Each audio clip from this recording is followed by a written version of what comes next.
Hello viewers, Ajmer easy guitar থেকে আমি আজমির আছি আপনাদের সামনে 13তম ভিডিওতে সবাইকে স্বাগত।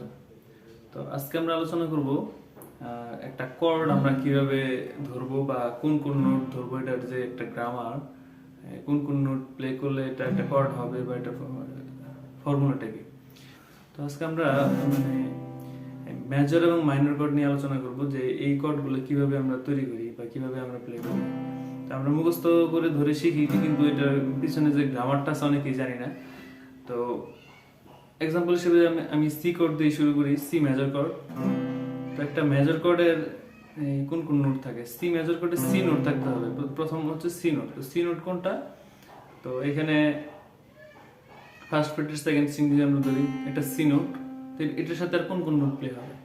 তো একটা মেজর কর্ডে 3টা নোট থাকে।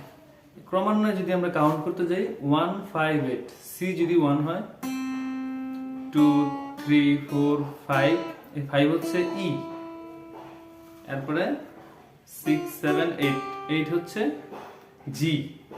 তো 1 5 8 সি ই জি, এই 3টা নোট।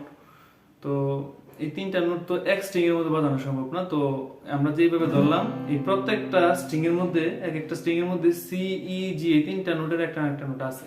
তো সব মিলাই 3টা নোট অবশ্যই থাকবে। একটা কর্ড যখন আমরা ধরি, যারা কর্ড এইভাবে ধরার এই সিস্টেমটা বের করছে, তারা ওই হিসাব করে বের করছে যে সি কর্ডের মধ্যে সি ই জি কিভাবে ধরলে সি ই জি এই 3টা নোট থাকে।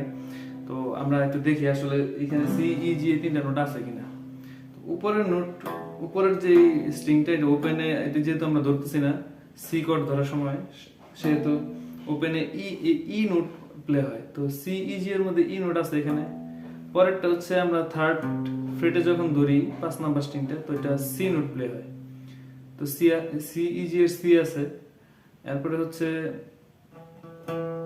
যখন 4 নাম্বার স্ট্রিংটা আমরা এই 2 নাম্বার ফ্রেটে ধরি, তখন এটা ই এর সাউন্ড আসে।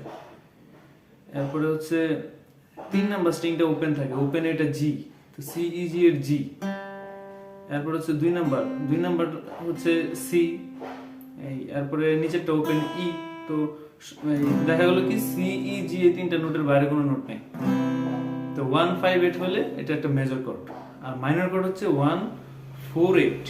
তো এখানে 4 নাম্বার কোনটা?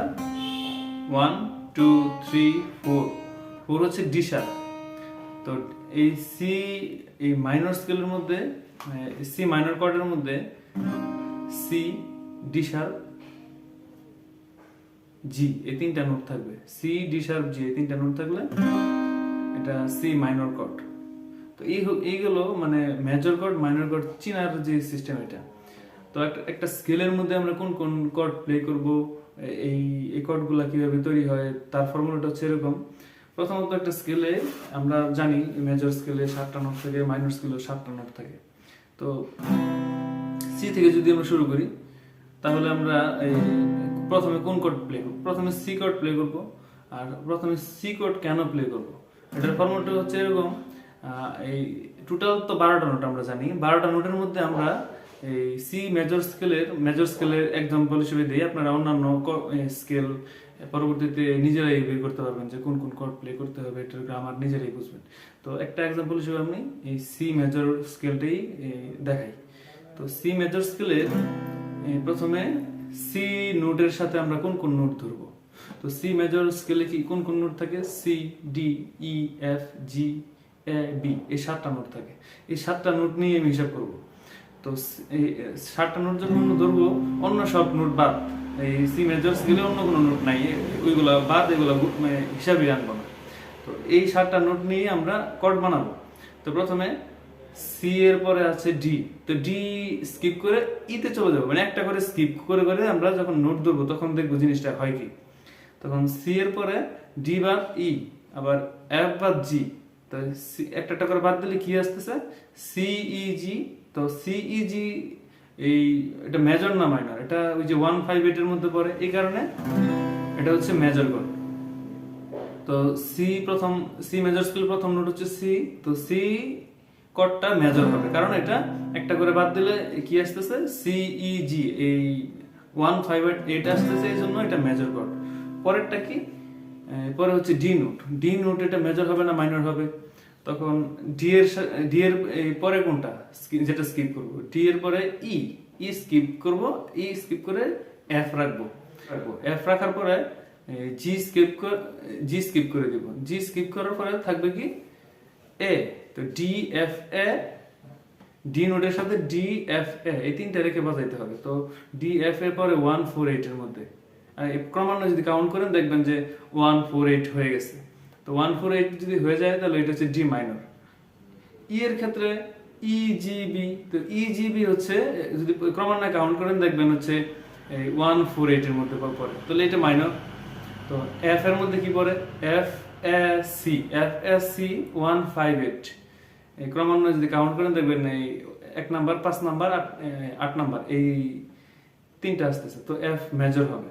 জি কর্ডটা হবে জিবিডি ক্রমান্বয়ে কাউন্ট করলে দেখবেন 158 পড়তেছে, তাহলে এটা কি জি মেজর। এরপর হচ্ছে এর সাথে হচ্ছে একটা স্কিপ করে করে যদি যান তাহলে দিতে হবে এ সি ই। তো এইভাবে যদি দেন তাহলে এটা আসতেছে 148 যখন হবে তখন এটা এ মাইনর প্লে করতে হবে। তো এরপরে শেষে আছে এই বি।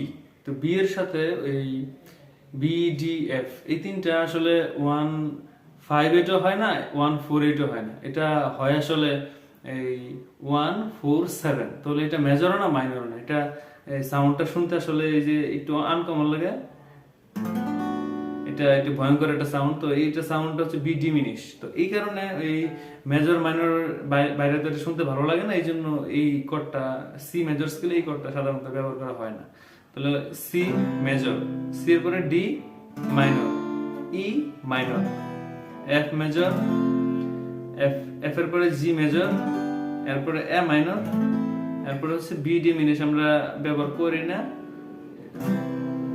তো এই গেল সি মেজর স্কেলের নোটগুলো।